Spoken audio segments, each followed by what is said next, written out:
Yo, we back. Another episode of Motivational Mondays. Thank y'all for continuing to support us, man. Like and subscribing on the YouTube channel. Today is a great day.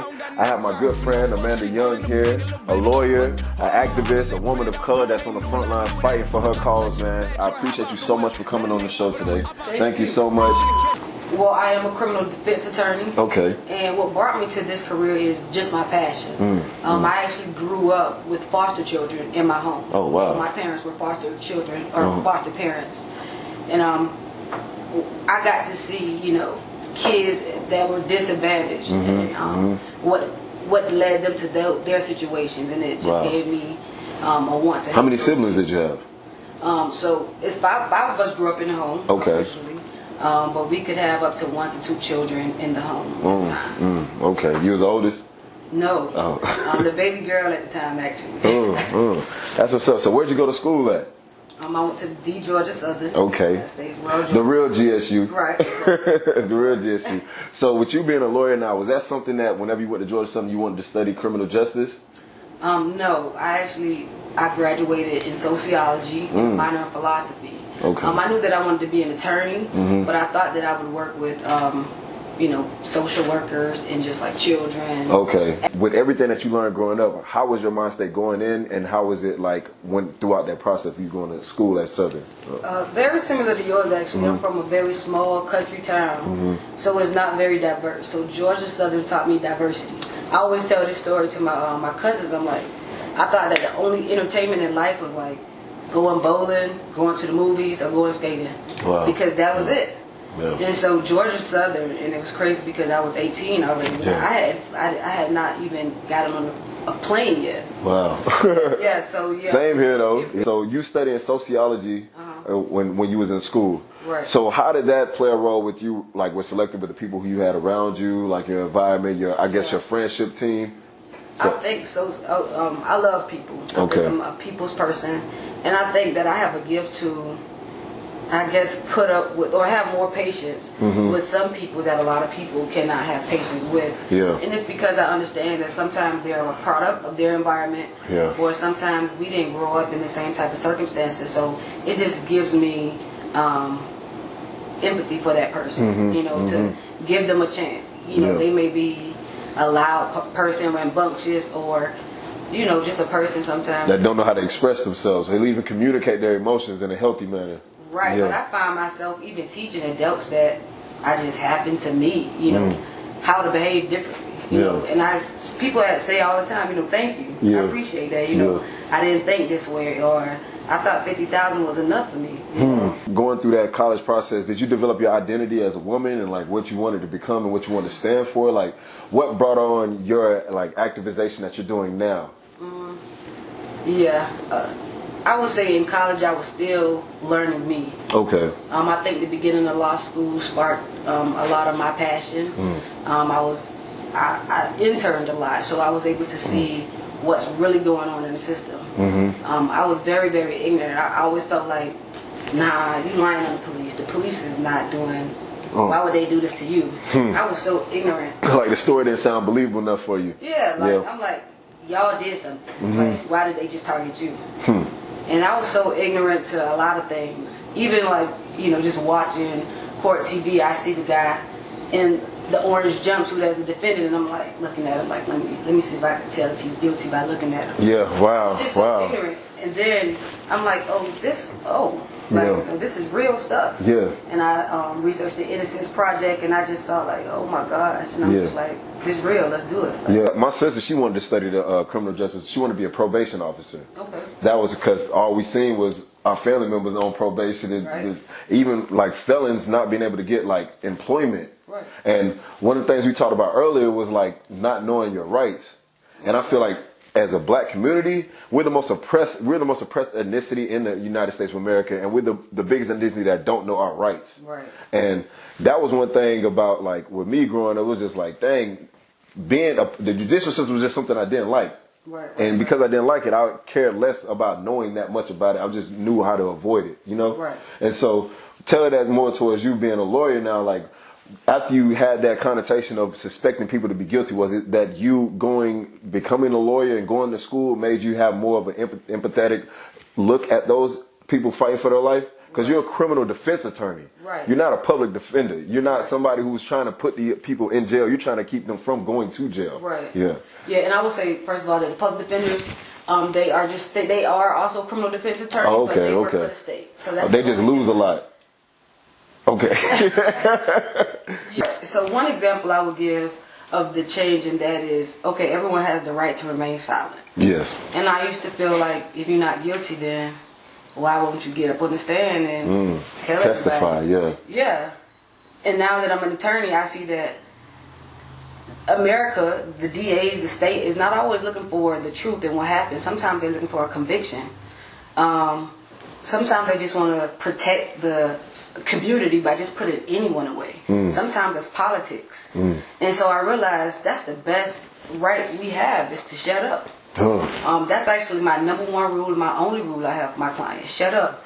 And that's not being disrespectful. That's not, fighting with the police. That's just merely shutting up. Yeah. If they say you are under arrest, I always tell people you cannot fight officers on the street. You have to fight them in court. And I understand that may mean sacrificing time in jail sometimes, but I think that sacrificing those few days in jail or even weeks in jail is better than, being under state supervision for 10 years. So it's like, even if you are telling the truth, how you explain the truth, they can convict you off that.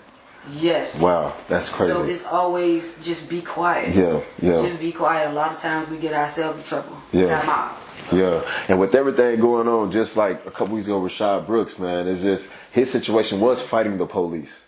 And then he ended up losing his life. Yeah. I still agree that he should not have lost his life. Yeah. I do understand that he fought the police. He even tased the police at one point. However, if you saw the last video, this man is making an effort to escape. Yes, yes. And my thing is, if he already beat both of y'all up, y'all couldn't, he outbeat y'all. He didn't feel y'all's taser. Y'all are chasing him. Yes, so what are y'all going to do? Step 3, kill him. That's how I feel about it. I think that they already had his car there, registration papers. They know who he was. They could have called backup, the radio. Yeah, that's true. He even offered to leave his car there and walk home to his children. I would say this. We don't know what he would have done. Probably got back in the car and rode. I don't know. Okay. I can't necessarily say that they shouldn't have let him go. Leave? I think that they could have taken him to jail and let him sleep it off. A lot of times that's what they do. Let you sleep it off and you're out in like 4 hours. Yeah. They said the police officer was a DUI officer before too, and then now he's like a field officer now. So. Okay, so he already had a background of approaching DUI patrons, so it was just. I don't know. I feel like there's already a built-up negative connotation when they see a black individual in the world that we live in, and I'm pretty sure you encounter it with your hair. all the time. They just seeing dreadlocks. They already see us in a belligerent manner. And the thing is too that I've learned growing up, because my mother's giving me the talk, just understanding like shut up for one, and knowing the fact of at the end of the day you a black man in this world, so they're not even gonna give you a chance. They're gonna look for a reason. Right. Yeah, and like one thing I want to kind of tell it back towards like you and your story, like what kind of I guess I would say objections that you might be experienced going through like school into like studying more deeper into your degree and getting your becoming an attorney as well. So like what kind of objections that you think you've had to overcome doing that? As I said, I came from a small country, little town, so I already felt like my education wasn't as good as it could be. So that was something. It's like a learning curve when you went to school. Right. I always felt like I needed to work a little harder. And when I made it into law school, of course, that was kind of surprising to me actually, because I'm like, I'm gonna try it, but I'm just not sure. Okay. And so I wanted to quit. My second weekend, I wanted to quit. Wow. I was like, this is not for me. I can't keep up with the readings. It was a good friend of mine. We had a great talk, and that conversation just gave me the motivation that I needed to just keep going. Just do it. Just do it. Like, don't fail yourself. The school hasn't failed you yet. So that's true. That's true. We are our own worst enemy. Yeah. Too. And was there any type of like plan that you had set aside before you pursued this? And like, did you write it down? Like, was it like I would say like 5 key steps to life, what you wanted to do early on? I knew I always said I wanted to be an attorney. Okay. I got into like a car accident when I was like in 3rd grade. Wow. And I had to have a deposition with attorneys. Mm-hmm. I didn't know what that meant at that time. Like I want to be an attorney, but I just kept with that, throughout my youth. Okay. Throughout my middle school years. In high school, I'm like, okay, if I'm going to college, like, do I major in law school? Like, what do I do? Mm-hmm. So I had a few counselors that just, help steer the way for me, and they're like, the best majors for law students would be just just any Like a sociology degree, like which, right. Okay. Oh wow. Yeah, or psychology, or just any degree where you can Studying like human behavior Exactly. and like understanding the mind of like an individual. Exactly. Okay. Exactly. Oh wow. So yeah, and Georgia Southern was very interesting. I did well there, so I'm just like, I actually took off and I went to work at the prison, the state prison in Savannah, Georgia. How was that? Well, that opened me up to. Was it a male prison? It was a male prison. Oh wow. So I saw that these guys were, well, first of all, over 50% were non-violent. Wow. Sold drugs. Yeah. And so that was crazy to me. I actually went in as a correctional officer just to get inside the door. Okay. I hated that actually. I was like babysitting. Wow. But it was more dangerous. You probably got way more people that was coming at you too. It was crazy. I'd say that it was crazy in there. But when I transitioned into a counselor, I felt more useful. Oh I wow. felt more useful. I got to know my guys. Okay. And some people, especially guys from ages like 17 to 23, Yeah. young, wild, and free, I was able to have one-on-one conversation with these guys and understand why do y'all act, the way y'all act. Yeah. And the story just made sense. Like, I don't know my dad. One guy, he's like, my mom had 4 boys. We are not in touch with her. I don't know my dad. All my brothers are in prison. And drugs. Wow. He's violent. I mean, It's like they're just products of the environment that they grow up in. Period. And it's like, how do we help these people? Like, how do we help them be a civilized person and not go to drugs? Yeah. First of all, we got to pay these people more. Yeah.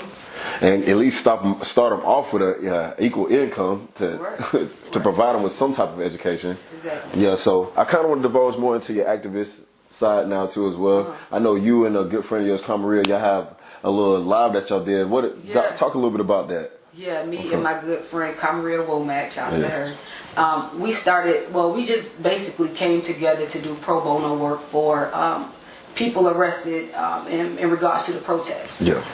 So anyone who has been arrested protesting, feel free to reach out to us, and we'll actually give you a consultation and decide whether your case is one we take for free. So that's what it is in itself. Okay. Free work, giving back to the community, and just protecting our own. Okay. So like from the scene, did you go out and protest any? I did. You did. So from the scene with everything that's going on, do you feel like, because a lot of people are getting arrested, it's been like you said, about 3,000 people that's been arrested. A lot of the reason they're being arrested is just for being in the wrong place at the wrong time, right? Yeah. Really. For the most part. Yeah. I mean, some people there say they're looting. Even if you are a looter, we will consult with those people. Wow. Yeah, we will definitely consult. You got them Gucci slides. How do you really motivate yourself to continue to go out? Because you meet a lot of different criminals and like a lot of different people from different personalities. So how was that working with them? And I know your sociology degree has probably helped you a lot with that, understanding their mind state. Right. Everyone is innocent until proven guilty. Yeah. I mean, I have never myself experienced like a child molester come up to and say, "Look, I did it." Yeah.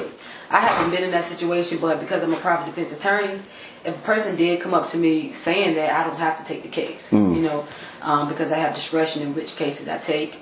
But I feel like everyone is innocent until proven guilty. So I think it's the state's job to make sure that they have the evidence to win their case, to prove their case. That's true.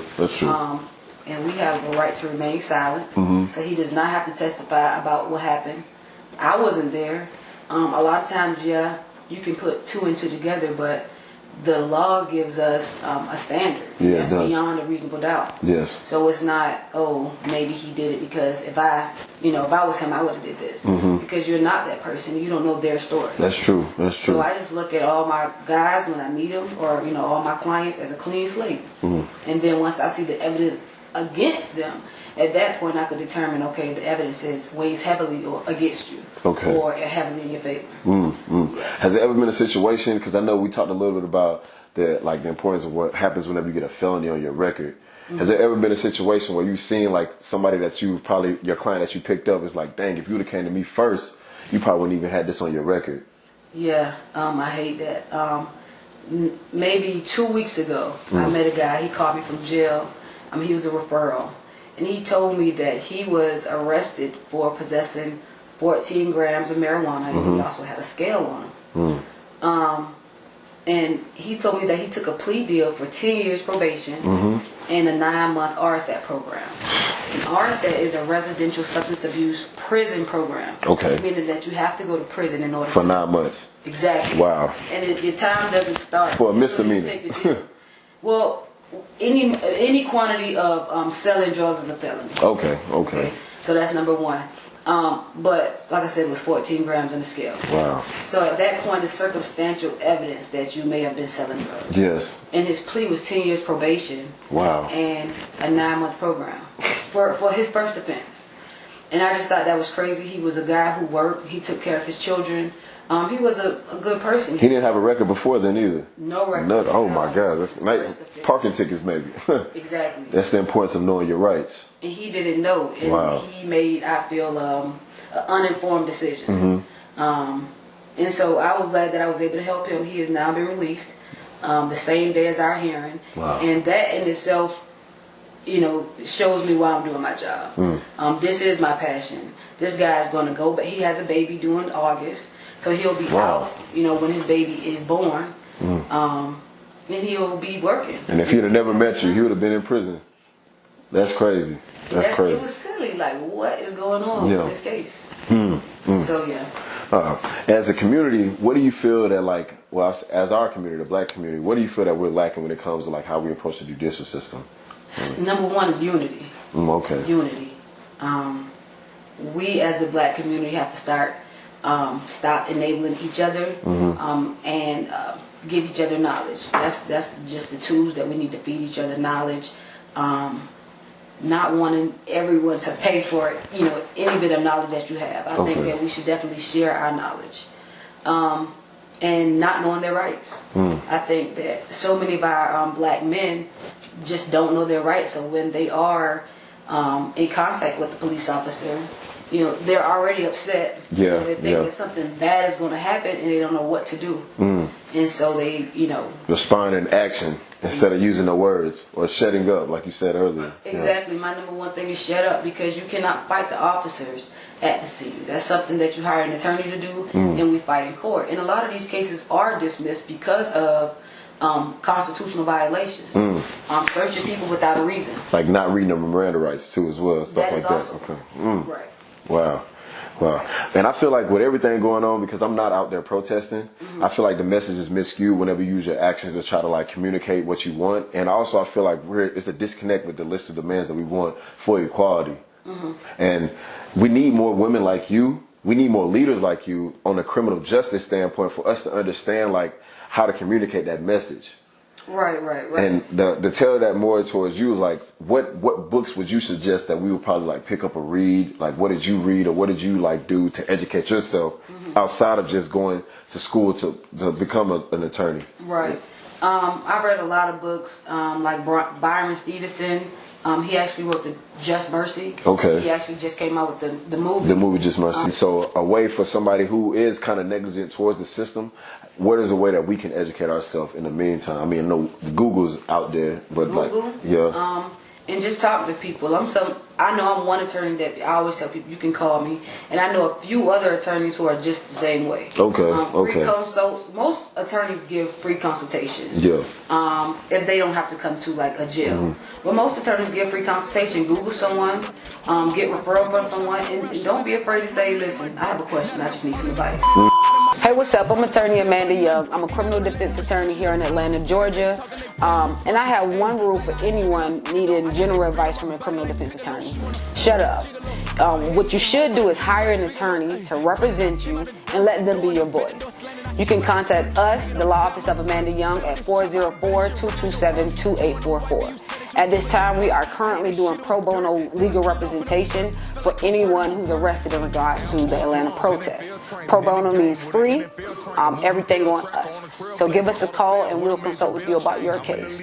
Also, we're on Instagram at attorney_young and on Facebook at the Law Office of Amanda Young LLC. We got you.